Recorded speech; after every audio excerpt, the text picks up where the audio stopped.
Good morning from Panhandle Outdoors, America's only daily outdoor TV show. Your source for fishing, hunting, and information for folks who enjoy the great outdoors. Now sit back, relax. It's Panhandle Outdoors. Good morning, folks. Welcome to Panhandle Outdoors. I'm Winston Chester. Glad you can join me here on this Thursday morning, April the 2nd. Got a little bit of cooler weather, and it's looking good as far as it slows fish down when that cold weather comes in, and then it warms them back up pretty good. So the weekend's looking good. But right now, we're looking at a high today of 75 and a low of all the way down to 60. Not quite as cool as it was the night before last, but it's going to be a little bit cooler tonight. Water temperature is staying right at 79 degrees. Some readings have it at 80, but the one we get it at every morning has it at 79 degrees even. Now, river reading brought to us by Mountain Dew. We want to get out and do with Mountain Dew. We're looking again at the Apalachicola Bluntstown. It dropped from a 16 to a 15.5, so it dropped out about a half foot yesterday. And the Choctaw Careville is at a 6.5, which is exactly what it was yesterday. Pretty steady and all. That rain, though, we had is going to knock it back up pretty quick, but it's not going to be a big one. Tide chart on April 2nd, good, strong tide today. It was low this morning at 307. It'll be coming in all morning on into after lunch. It'll be coming in. It'll be coming in about 447. So got an incoming tide all day, and the wind's coming out of the east, southeast at about 7. All right, let's take our break, and we'll be right back.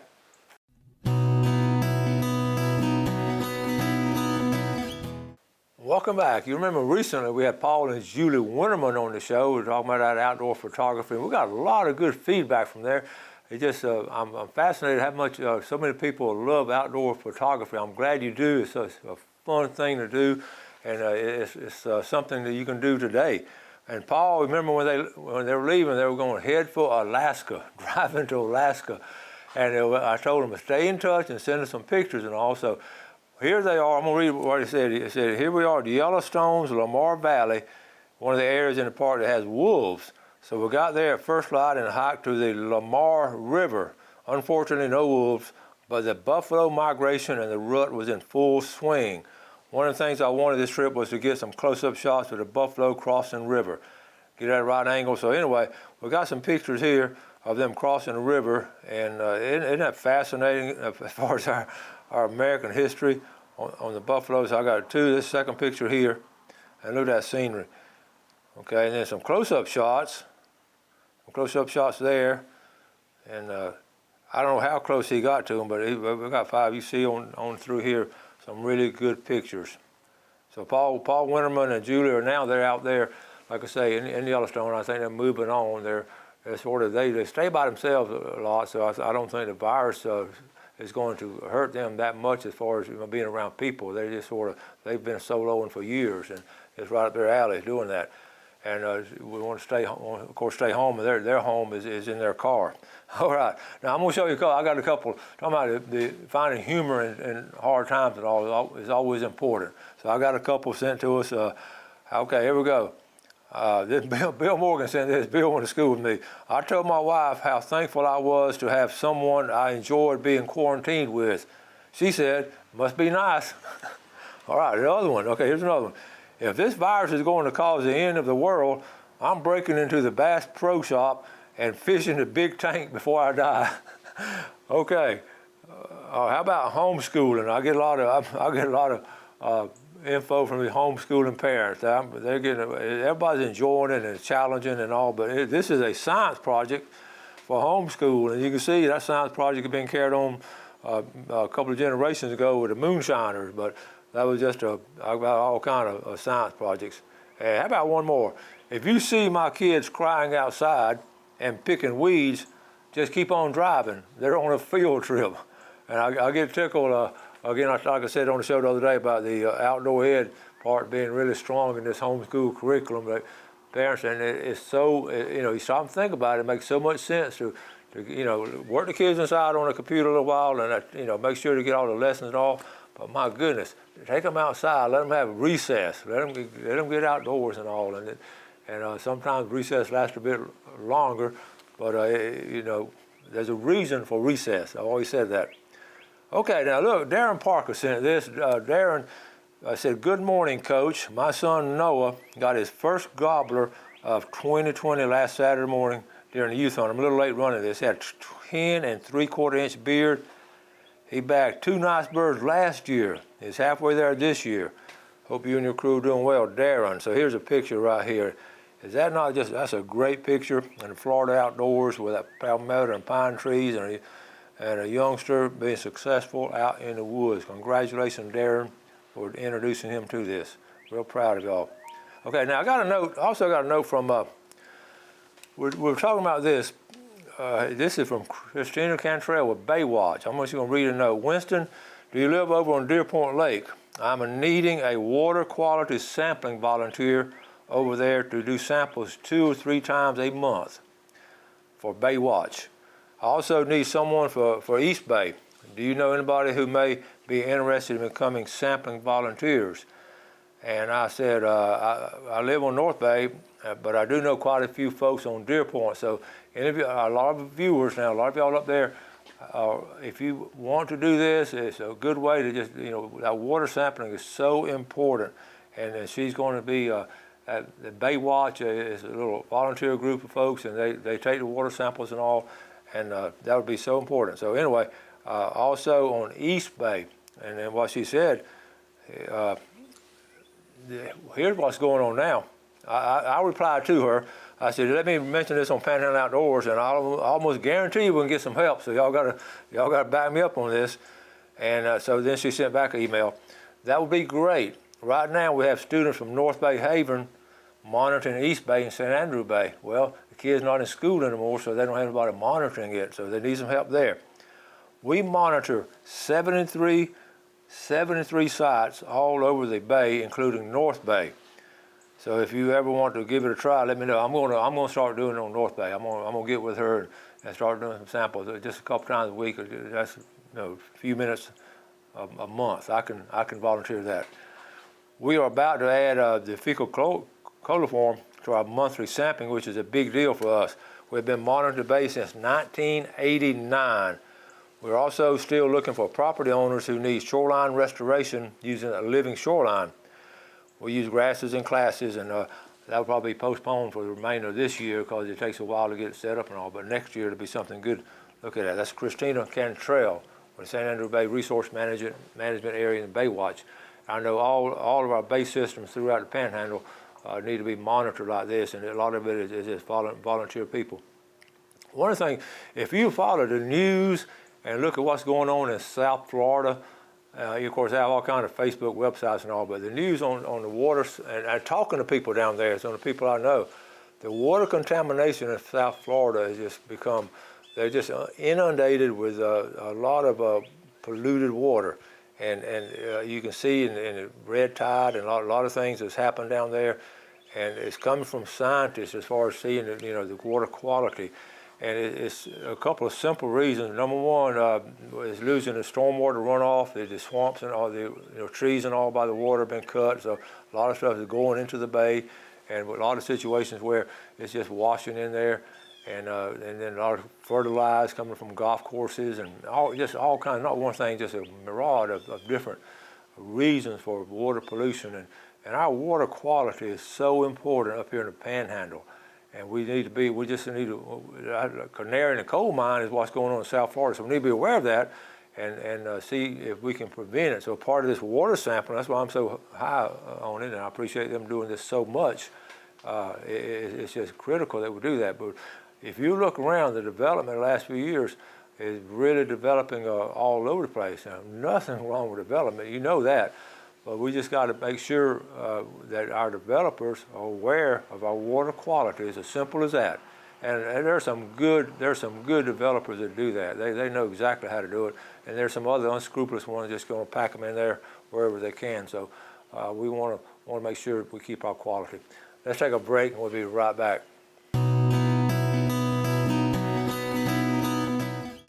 All right, welcome back. As much history as I love, I've collected all kind of old stuff over the years, and especially for the outdoors. And I've shown this back a good while back, but I want to show you one of the original trolling motors, okay?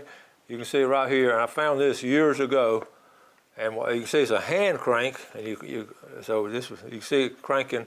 Can you see the propeller there, Jeff? Can you do it? Okay.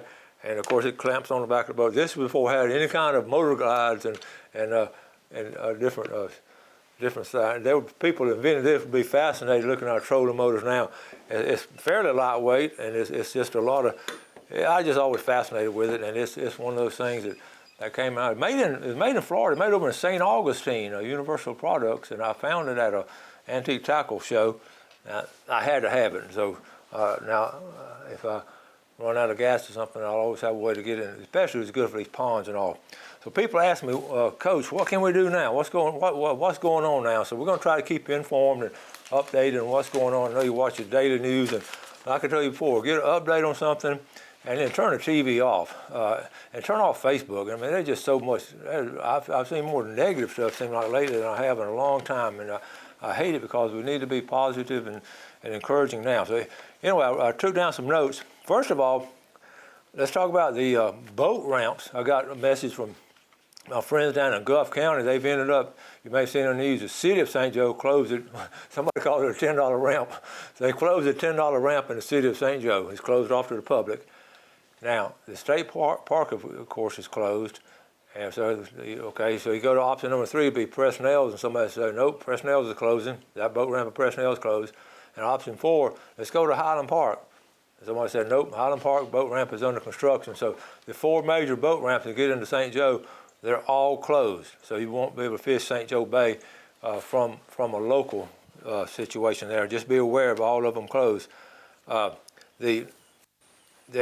don't know about the ramp there at White City. I don't know if it's still open or not. I just don't know. But you can get in there, and you can go. If you get in there, you can fish the canal and all. So now also, I know that a lot of folks are fishing over the weekend. I got reports from a lot of people catching fish. The boat ramps. I know the boat ramp. And this is a barometer of what's going on. The boat ramp on Highway 20 at the Chipotle River, right there at Clarksville. On Saturday, the boat ramp was full, and folks had pickup trucks parked out on the road, about 3 trucks parked on the road with boat trailers on them. That tells you how many folks were fishing the Chipotle River this past Saturday. It was like that. I know the Deer Point Dam up here, right above my house, that ramp had a lot of folks in it, and the ramp up at High Point Landing had a lot of boat trailers in it. So that's why it was open. Surf fishing, all of Gulf County is closed. All surf fishing is closed. St. George Island, Franklin County is closed down there. I don't know about the bridge there in East Point. I don't know if that's closed or not. But anyway, that's the things going on. Okay. One of the things I got all kind of notes here. This is one of these shows where I just have a lot of notes. One of the fun things, when things get back to normal and we're able to really get out and do some things we want, I want to encourage you again. I've talked about it every year, but this time of year in springtime, I talk about going out and doing some wade fishing, especially early in the morning. Now, right now, we've got a tide going out. You know, it's a good time to wade fish, especially if you live close to water. You don't have to leave the house and just get over somewhere and do it. But I wrote down 6 or 7 different points on wade fishing. One thing, the barometer again would be, you go there, you sort of want to get like knee deep. Wade on out there, but you don't want to get up there waist deep. That's sort of, I know Stan Kirkland's an excellent wade fisherman. Sometimes Stan will get a little bit deeper than he should. He tells me that. And he has them on a stringer. Make sure you keep that stringer away from you, because he's had them taken by some sharks and all. So stay around knee deep to waist deep, but don't get that deep. A little bit over knee deep. And one of them, the other one too, keep in mind where the sun is. If you can, sort of wade toward the sun, because the fish can see a long ways off, and they can see your shadow, and you can spook them way ahead of time. So you want to get in a situation there where try to walk toward the sun if you can, but sometimes you may not have a choice. The sun, you're in an area, and the sun is where the sun's not going to move, and you may not be able to move too. But keep in mind what the sun is doing. So to alleviate that, you do it early in the morning when the sun's not up, or real late in the afternoon. The only bad thing late in the afternoon, doggone bugs sometimes just eat you up. And number 3, you keep moving. Number 3, now you keep moving until you find a hole. You know exactly what I'm talking about. When you find that hole, and they're going to be holed up in it. It's the same way with 40 miles out red snapper or up at Lake Seminole on the catfish hole. Well, once you find that hole, then concentrate on that, and don't get in a situation where you have to move. Once you find them, sort of freeze in that area. Don't move around too much more if you're catching them right there. If you're just catching a few of them, move a little bit more. But that wade fishing, okay, is a lot of fun. And number 4, this one too, wade into the tide, okay? And I don't mean wade straight out, but you got to remember that the tide is bringing in bait, okay? Bait fish, bait fish, bait fish, crabs, crabs, crabs. So you want to wade and throw into that incoming tide. Does that make sense to you? Instead of you don't want to go this way, let the tide be behind you. You want to throw in front of you where the tide's coming in. So wade into the tide. Number 5, of course, look for activity. Look for the birds, look for the water ripples, especially the birds. One of our all-time historically legends, a guy named Hawk Massalina. He got the name Hawk because he could see the birds so far away, and he had eyes like a hawk. And wherever the birds were, he went and got some Spanish mackerel. So that's interesting right there. Okay. Let's see. Now also the activity. Look for structure, and also don't forget to look for some Google Earth. To scout out some areas on Google Earth and see what's set up. A lot of stuff's closed right now. You're not gonna be able to do it, but once you get back to normal and things like that, keep those little fine points like that in mind. Let's take our next break, and we'll be right back.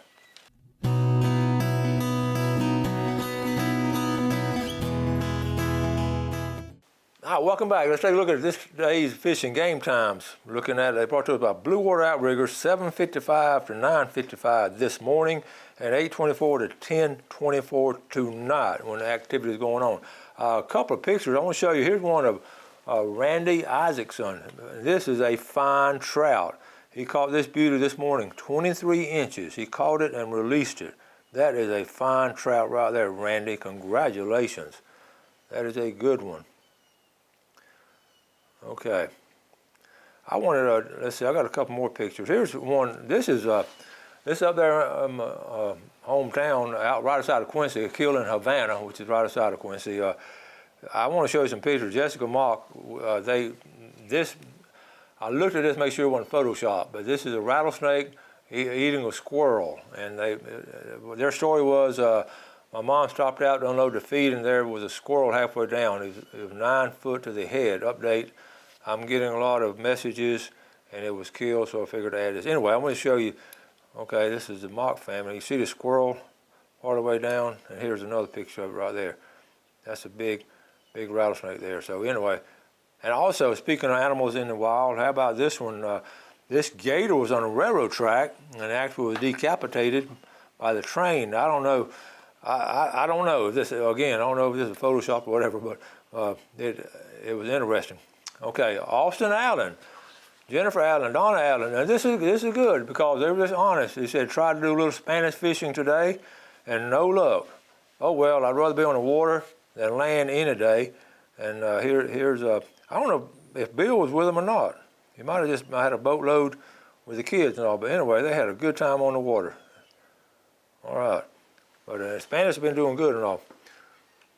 Okay, so one of the things I want to mention too, and I know times are hard for everyone, hard for our country, hard for the world, and I want to encourage you to, I go back to my early years when I was a student at the University of Florida. I decided I wanted to go into coaching, so we had a major in physical education. Our professors wouldn't let us use the word PE teacher, so we had to say we were a physical education teacher, and they were just real strict on that, and it was just the way it was then. But I always liked PE, the word PE, because it's sort of like recess and PE and all that. And when I got into teaching and coaching, I always considered myself a PE teacher. And those two words for me, they always stood for two things. PE was just to be positive and to be encouraging, and PE. And that's the way I always handled that as a teacher and in my life as a parent and everything. And I want to encourage you to stay on that track too, to be positive and encouraging, and make sure that this too shall pass. You keep a strong faith, and we're going to be okay. We're going to get through this. I want to continue to remind you of it. I've seen some great, beautiful posts come on Facebook and and social media. I've seen some ugly brought out of some people too. The ugly being brought out, but the vast majority of folks have been really positive and supportive and encouraging each other. And it's just there's all kind of cool things going on. So I want to encourage you on that. Also, I called Carrie at the pier to see. Ironically, both of our piers open, the county pier and the city pier. On the county pier, no spectators. The only way you can get on the county pier is to walk in with a fishing rod. Now on the city pier, they're letting spectators on it, but Carrie said already nobody's down there to come out on the pier. But he said the fishermen. Here's a report. He said the kings were really good early part of the week. One of the fishermen caught a 40-pound king mackerel. That is really big off of the pier. I don't have a picture of it. Then I put a star by Spanish because they were catching a lot of Spanish. He said actually the Spanish showed up at the end of January and 1st of February a little bit, and then we talked about that. So the Spanish are being caught out there. And the pompano, his words were they're pretty good. They're pretty good on pompano. They're catching a few here and there. And the best pompano fishing, of course, is in the morning. I asked about the cobia. He said he saw some cobia. They've seen some cobia. They haven't caught any off the Panama City Beach Pier. It's my understanding, I think all the piers are closed. I don't know how much longer these are going to stay open, but Navarre's closed. I know Pensacola Pier is closed. They're all closed. Now, keep in mind, too, we're talking about that front coming in. If you could have fished right before that front came in on Tuesday, it would have been really hot. But when the front comes in, remember, he used the term I remember hearing from my dad, the fish get lockjaw. After that pressure, after the front comes through, the pressure drops and all, and the day or two after the storm, fresh water and salt water, the fish get lockjaw. So be aware of that. But it's going on good out there. If you feel like you have to go fishing and all, that would be a good safe place to go. Keep your distance and all, and enjoy that. We're going to wrap it up. We'll have a video tomorrow, and we're going to keep piecing this together out of this video and then a couple of live shows, and then we're going to bring it back and forth and do the best we can to if you have a good day. So you do something good today for your fellow man. A lot of people need help out there, so help them out. And you have a great day, and God bless. Thanks for watching America's only daily outdoor TV show, Panhandle Outdoors with Winston Chester, featuring hunting, fishing, and other activities and information to help you enjoy the great outdoors. Join us next time for Panhandle Outdoors.